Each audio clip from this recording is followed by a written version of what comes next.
There. Welcome back to Ask Amy. I have a question today from Vicky. Vicky says, I came across you and your work several years ago taking the LSBC during COVID lockdowns and have dipped in and out ever since when I felt drawn to. My current exploration is around the body, specifically the autonomic nervous system. This has been especially interesting to me as the body is an element that I felt wasn't addressed within the three principles understanding. Through this learning, I've come to better understand my fight, flight, and freeze responses and how trauma has been held in the body as stored survival stress, supposedly. I've been learning that that by building capacity within the autonomic nervous system, there can be the freedom for the body to release this stored survival stress and for us to live with greater freedom and life force energy. I'm really interested to hear you talk to this idea that the body holds trauma and expresses it through illness and disease, and also to processes that can build capacity and space within the autonomic nervous system to hold what is arising at the moment. I suppose the ultimate question is, does the body store trauma and emotions? And I'd expand that to say, does the body-mind store trauma and emotions? Okay, Vicky. So, first of all, it sounds like you have been doing a lot of your own exploring, as you say, right? And you say you've come to better understand your fight and flight responses. You've been learning to build capacity for more and more to arise with more ease. I don't know much about that. I don't really know anything about this, to be honest with you. I'm going to share how it looks to me, but I'm not an expert in this area. It's just not, I've just had interests in other things more so than this. So I don't know. I have no idea. But I think what you're saying here, I just want to reinforce this and point this back to you. You're doing your own exploring, and if it's beneficial, awesome. Who cares what I think? Who cares what anyone thinks? And I know you're just curious. I know it doesn't really matter what I think or what anyone thinks. And so I'm not like putting down the question or anything. It's great to be curious and to just want to hear more about something you're curious about. Like, just keep noticing how your curiosity, Vicky, keeps doing good stuff for you. Like, it's pointing you in directions, and you'll see what makes sense and feels helpful, and you already are. So that's awesome. And I just say that for everyone. This is just a really big thing on my mind lately. There's so much about what this philosophy says and that philosophy says, and honestly, just like kind of my pet cause in the past few months. Like, who cares? Life is not theoretical. Again, I'm not saying this just to you, Vicky, but just in general, like, it's not about some stupid theory. Like, this is it. This is the all we need is right here. It's not even in a thought. It's not in an understanding. It's not in what any theory says.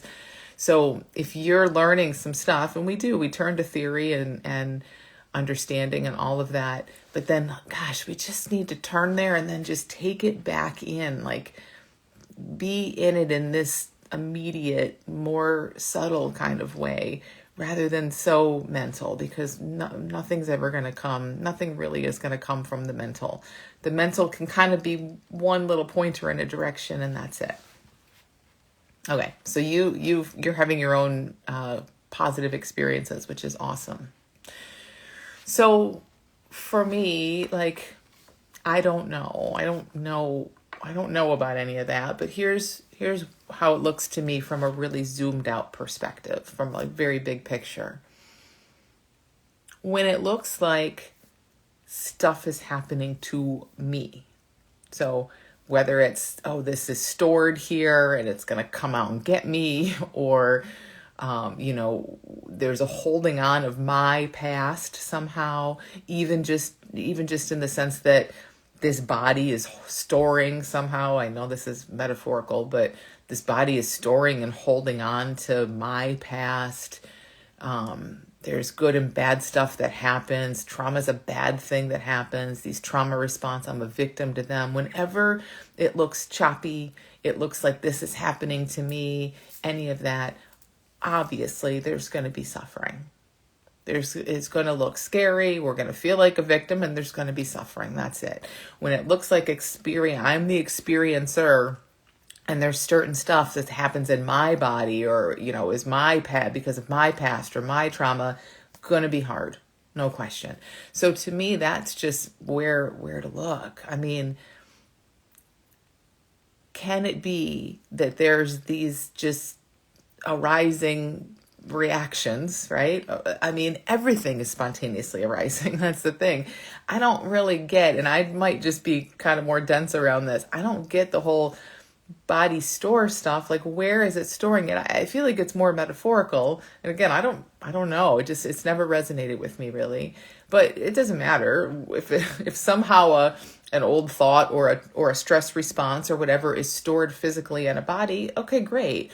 All that's showing us really is that maybe that's going to come out. Whether it's stored in the body or whether it's not stored in the body, it's still going to arise, right? Stuff still spontaneously arises. And it all spontaneously arises. Whether we can get our head around like, oh, it's stored here, and so I think I know what's coming, or this is my stress response or whatever. I think that's just more thinking about it. It's fine. If it helps somebody, fine. If it doesn't, fine. I don't think it affects life and reality. I mean, still, everything is spontaneously arising. And everything that is spontaneously arising also dissolves and disappears. And when it feels like it's happening to me and it's my trauma, it just tends to be a really different experience than when it's just life spontaneously arising. Now that's, again, very high level and maybe kind of extreme for some of us. Like, it's like, okay, I get that, but isn't how it feels to me. That's okay. But that's just the direction I would start to look in. We are not these separate entities to whom trauma arises and then just strikes from out of nowhere or from within our muscles or whatever. And then, like, just that whole framing of it feels very separate and choppy and heavy. It's really a bigger question of like, who are you anyway? Are we just all of this coming and going experience, or are you some separate entity that's a victim of this stuff? To me, that's where this question, or this whole conversation, or really anything helpful when people are suffering, kind of keeps coming back to. Because, yeah, again, when it feels like we're a separate entity and stuff happens to us, it tends to feel like a very different experience than when we're just in the effects of what's arising. And we're always in the effects of what's arising. So a little less on the cause maybe, because our mind, all we have for causes is theory. We don't know what causes anything. We have no idea what causes anything, but the mind's very happy to make up some theories or to call on somebody else's ideas or theories about it. That's fine. Again, there's a time and place for that, but it's not really in your everyday life. It's certainly not in your suffering. Can you just be in the effect without knowing the cause? Can we just be in what's arising without really caring about whether it's stored here or from this or from that? And again, I speak in a very extreme, like when I say it like that, I don't mean you shouldn't care about that. It's just kind of how I talk. But so it's fine to be curious where you're curious and all of that. That's all wonderful. But ultimately, do we really need to know causes and what's from what? And just look for yourselves. Like, does that add more thinking? Does it add more theory? And if it does, that's probably not going to be helpful. Or there's other directions in which to look that kind of take the theory away. If you're just in the effect, I don't give a crap about a theory. I don't care what came before. I don't care what happened when I was 5. I don't care what happened this morning. I'm just here in what's arising. How does that feel? Versus looking at theories and causes and effects. So I don't know. I don't know anything about this, but I hope something in this is helpful. Again, just in like framing the whole exploration in a bigger picture way, perhaps. And then within that, follow your curiosity and do whatever makes sense. But notice how that kind of feels along the way.